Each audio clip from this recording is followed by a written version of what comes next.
there, my name is Elizabeth, and I am a librarian at AADL. And I don't know about the rest of you, but I have found myself with a lot of time on my hands the past few weeks. And one of the things that I've been doing is reading a lot. And I love to read.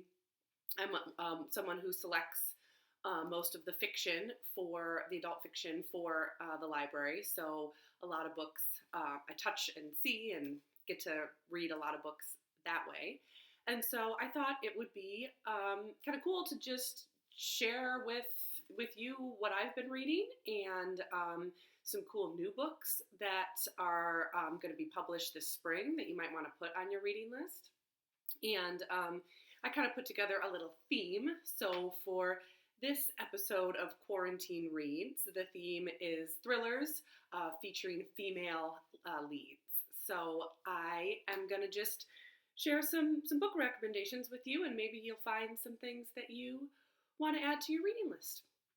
So to start, a book that I just finished actually was called Long Bright River by Liz Moore. And this just got published in 2020. It is out. You can see I have one of the library's express shelf copies here. And this was a really fast-paced, well-written read. So what I'm going to do is I'm just going to kind of read you the summary and then tell you a little bit more about kind of what I thought about the title. So this says, in a Philadelphia neighborhood rocked by the opioid crisis, two once inseparable sisters find themselves at odds. One, Casey, lives on the streets in the vice of addiction. The other, Mickey, walks those same blocks on her police beat. They don't speak anymore, and the police department has no idea of their connection, but Mickey never stops worrying about her sister. Then, Casey disappears, suddenly, at the same time that a mysterious string of murders begins in Mickey's district, and Mickey panics over her sister's safety. Risking her job, and maybe even the welfare of her 4-year-old son, Mickey becomes dangerously obsessed with finding the culprit and her sister before it's too late. I really liked the way this book alternated the past and the present. So you get kind of some insight into the sisters' lives when they were still speaking, when they were growing up together, and what that was like, and kind of how Mickey's sister Casey fell into addiction, and that alternates with the present day kind of thrilling mystery story that's happening in this poor suburb of Philadelphia. What's really interesting about this book too is that it sheds it's really a good story about the opioid crisis, which is touching so many communities today. And it actually starts, the first page just says list. And then there's this just list of names that starts the book off that is a list of people that the main character knows that have died from opioid addiction. So in many ways it's a sad story, but it's also a story of hope and a story of resilience in a community. And I thought that the mystery itself was really nicely drawn out, and I certainly didn't predict the ending in any way. So this was edge of your seat, but not scary. I don't like personally super gory, bloody thrillers. So for me, this was a great read. Highly recommend Long Bright River if you are interested in thrillers, especially if you're interested in some more police work in thrillers, because the main character Mickey is a cop. So that was a good one. The next title that I wanted to talk about also is already published. This one has been out for a little while. It's called The Woman in the Window by A.J. Finn. And this actually, I didn't pick up on my own. I read it for a book club. It didn't appeal to me at first. It's actually about a woman who has severe PTSD and doesn't leave her house. So she observes the world just kind of through her window. She watches her neighbors and the goings on the street just through her window. And That didn't sound that interesting to me at first because I was like, how much can go on inside? Like, how thrilling can a book be all from inside a house? But it really surprised me. So I'll just read the summary again. It says, Anna Fox lives alone, a recluse in her New York City home, unable to venture outside. She spends her days drinking wine, maybe too much, watching old movies, recalling happier times, and spying on her neighbors. Then the Russells move into the house across the way. A father, a mother, their teenage son. The perfect family. But when Anna, gazing out her window one night, sees something she shouldn't, her world begins to crumble, and shocking secrets are laid bare. What is real? What is imagined? Who is in danger? Who is in control? In this diabolically gripping thriller, no one and nothing is what it seems. And I can say that that is true. This is an excellent addition to the unreliable narrator genre. And there's a lot going on in this. For example, aside from kind of what Anna witnesses, the crime she witnesses when she's looking out her window, there's also we know that her husband and her daughter have moved out of the house, so Anna's living there alone, but we don't find out why. We kind of get bits and pieces of that information, and we really don't find out why that is until pretty far into the book, so that's interesting too, because you're wondering kind of what happened there. And Anna herself is a very interesting, unusual character. Just the fact that she doesn't leave her house is interesting, but just also how she spends her days and her interest in old movies and kind of how that adds a creepy undertone. She's always watching old Hitchcock films, and that really adds to the kind of feel of the novel itself. So this ended up being a surprising thumbs up from me. I liked it. I would recommend it, and it is a quick read as well. I really flew through it once I got started. So that's The Woman in the Window. Moving on to a couple books that have not been published yet, because I am a librarian and I select the fiction for the library. I have this amazing component to my job where I get to preview some books before they get published, which is, of course, amazing. I think it's many people's dream to be delivered boxes of books that haven't come out yet and get to read through them and take a look before they get released to the general public. And so I have a few of those here. Also thrillers with female leads. This here is called Ghosts of Harvard. And this is by Francesca Saratella. I don't know if I'm saying that right. I'm probably not. And interestingly, she is Lisa Scottolini's daughter. So some of you might be familiar with Lisa Scottolini. She's a prolific author, writes a ton of thrillers and mysteries. And she and her daughter actually wrote this series of books that I really enjoyed. They were kind of humorous. They would write them together, and it was just like what it was like being a mother and daughter. And they're both smart, funny women, and they had this whole series of books maybe 10 years ago now. So that's how Francesca got her start writing, is with her mom, Lisa Scottolini, but she has obviously moved on to being an author in her own right, because this is her novel. And I actually have not finished this yet, so I cannot give a complete review. I've been working on it, but that's so much to read. Actually, there's a lot. I was going to say so little time, but there's plenty of time. But I haven't quite finished this yet. But I'll give you a preview. It says, when Katie Archer arrives on Harvard's campus to begin her freshman year, she's looking for answers to one question. What really happened to her brother, a schizophrenic savant, the night he died? A secret blue notebook Eric left behind becomes the object of Katie's obsession, and she vows to investigate. Soon, her amateur sleuthing turns up clues that grow increasingly sinister, and she begins hearing voices connected to the ghosts of Harvard's past. Katie starts to ask herself, if she listens to these ghosts, will they lead her to the truth about her brother, or down a path to her own destruction? Francesca has written a deeply affecting novel about a sister grieving the loss of her brother, as well as a riveting mystery with an unexpected crime at its center, all set against a hauntingly beautiful backdrop. So that's kind of the premise of this one, and it's both a mystery and really a look at someone who is missing their brother and wants answers, and just is kind of trying to figure out what happened, not necessarily as much to solve a mystery, but just because Katie really misses her brother, and wants to find out what happened. So I am enjoying it so far. It didn't get off to me as quite as quick of a start as the other two books I've talked about so far, but I have gotten into it, and it's a longer read. It's a hefty book. I have gotten into it, and I think it's good, and I think that she's a good writer.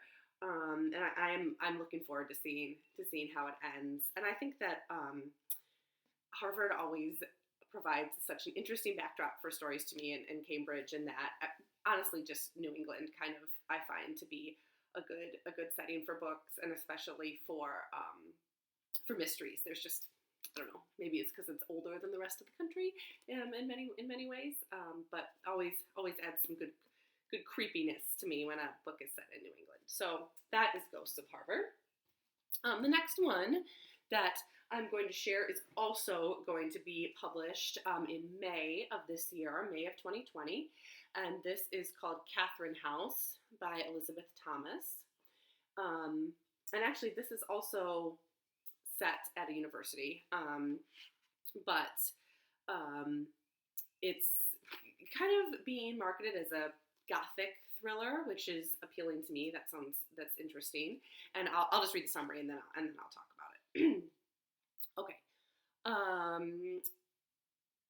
The house itself might be one of the novel's most captivating characters. Dark, dusty, and oh so gothic, Catherine is a crumbling and isolated institution, almost castle-like in its splendor, and populated by an incredibly diverse cast.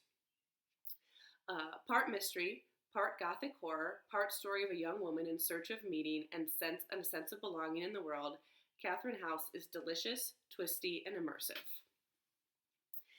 This is a debut of literary suspense set within a secluded elite university, following a dangerously curious, rebellious undergraduate who discovers a shocking secret about an exclusive circle of students and the dark truth beneath her school's promise of prestige. So, this one is kind of, what's the word that I'm looking for? For me, it's almost reads like a YA book more, which is totally fine. That doesn't bother me. I personally am not as interested in reading about teens, as I know other people really like reading about teens. But the cast of characters is younger, and comes off as younger.